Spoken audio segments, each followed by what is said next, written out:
Today I'm going to show you a framework that I've been working on that allows me to build complete production-ready applications in just minutes, which is something I need to do to build the many demos and experiments in my research work. So at first glance, it might look like an interface component library, but the real magic happens when you give those components an item ID. In this case, I've created a text field with an item ID of title. And if we look at that in the browser, you'll see that we have our input here, and I can type into it.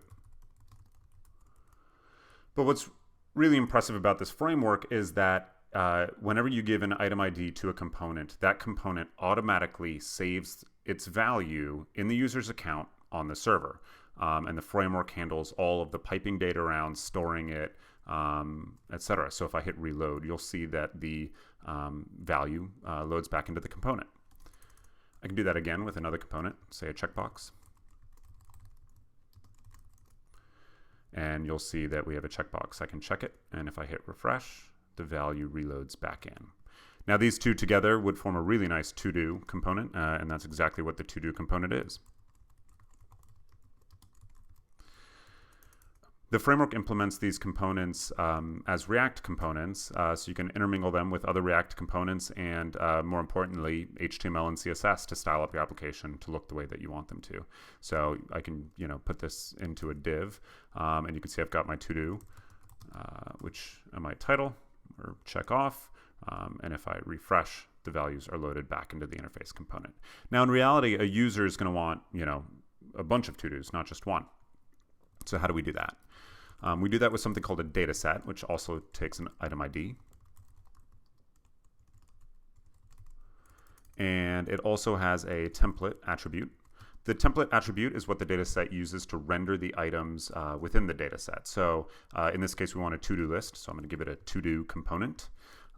And also optionally, we can give it an add button component, which is what the user will use to create a new to-do. And I'm going to drop the opacity on this just so it looks a little bit better.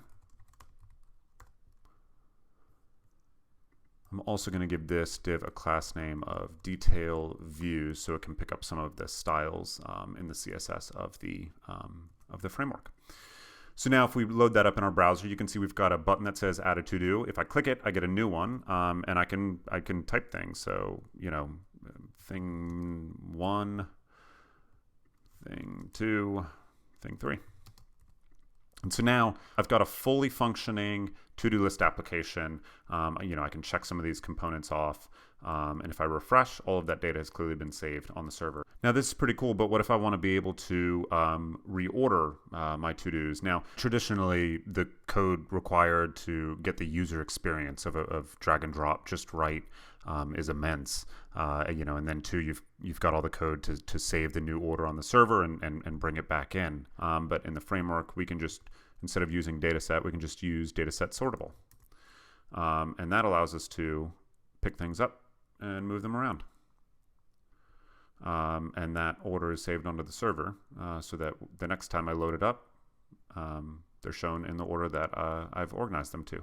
So this is a very tiny amount of code that's powering a very simple to-do list application. But what if we want to have multiple to-do lists?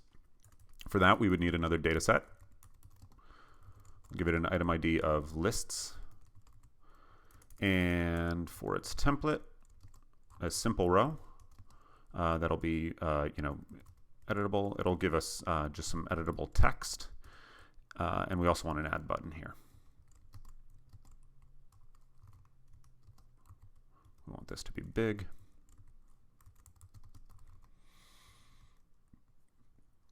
I'll also wrap this data set in a div with a class name of source list so it can pick up some styles from our library. Now, how does this data set know to show the to-dos of the selected list in this data set? It's actually quite simple. We are going to add a source component around this data set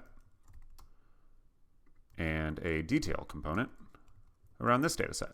Now, ordinarily, you might add a target attribute on the source and the detail components, and you would make that target attribute match. But since there's only one source and one detail component, the framework knows that these two are supposed to match. So now whenever any item is selected in this source list, it's going to, the detail view will pick up the item ID and provide it to all the views within it. So we don't need an item ID here anymore.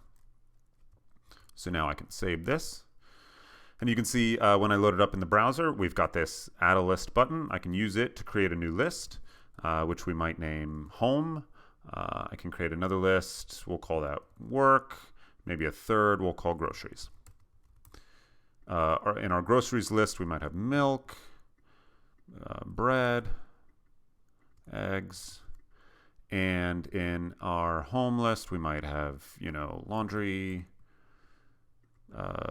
lawn, and clean. So and we can also reorganize these things. We can check some off, and actually let's put that one at the top. And then in our groceries, same thing. We can check some off, and we can organize them all we want. And if I reload, you can see that all that data comes back into the application. But now, what if just for fun, since this detail view, since all the components within the detail view automatically pick up the item that's selected in the source, we can just add a very simple title component. And now, whatever list is selected here in the source list, its title is going to be shown over here on the right. And also for fun, we could make this other data set sortable.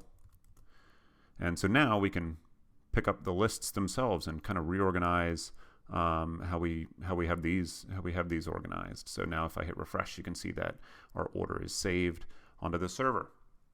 So this is an impressively tiny code footprint that powers this complete and production ready to-do list application that lets us create lists, put to-dos in it, put to-dos in the lists, check them off as complete, reorganize them, all without ever having to manage state, synchronize, handle authentication, bring the state down from the server, create the bindings between the state and the interface components.